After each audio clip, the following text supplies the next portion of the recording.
ketiga.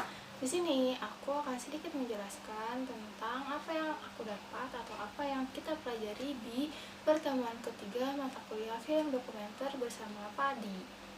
Pada hari Rabu tanggal 5 Oktober 2022, kelas kami yaitu BKI 5D telah melakukan presentasi untuk pertama kalinya bersama kelompok 1. Kelompok 1 itu membahas tentang film dokumenter, pengertian film dokumenter, pengertian gaya dokumenter, dokumenter expository, dan dokumenter direct cinema. Nah, film dokumenter kan kemarin udah kita bahas ya, langsung aja. Di sini ada kira-kira 3 lah pembahasan yang akan aku jabarkan. Yang pertama itu tentang gaya dokumenter. Gaya dokumenter itu apa sih gitu? Nah, gaya dokumenter itu cara si pembuat film untuk mengemukakan gagasannya. Nah, macam-macamnya tuh ada banyak gitu. Ada yang 6, ada yang 7. Gimana yang mendeskripsikan saja, terserah gitu. Nah, langsung aja ke dokumenter expository. Apa sih dokumenter expository itu? Dokumenter expository itu memberikan informasi secara yang dilakukan oleh narator atau voice over untuk menjelaskan beberapa hal yang belum jelas dari gambar yang ditampilkan.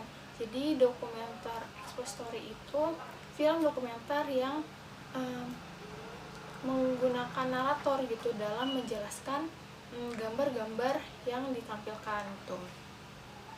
Nah, gaya ini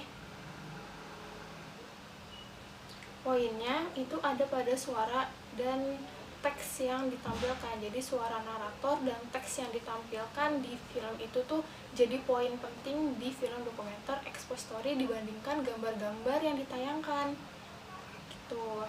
Dan contohnya itu ada pada film Seksi Killer yang dibikin oleh Dandi Dwi Laksono pada tahun 2019 yang menjelaskan tentang dampak buruk dari pertambangan batubara. Selanjutnya yaitu gaya dokumenter direct cinema. Nah, aliran ini tuh muncul karena ketidakpuasan para pembuat film dokumenter atas gaya expository. Nah, gaya ini menggunakan pendekatan observatis yang utamanya merekam kejadian secara spontan dan natural. Jadi spontan dan natural gitu si film ini tuh. Maka dari itu film ini itu lebih menekankan kegiatan syuting yang informal tanpa ada lampu khusus ataupun tanpa ada hal-hal yang direncanakan sebelumnya karena spontan tadi gitu.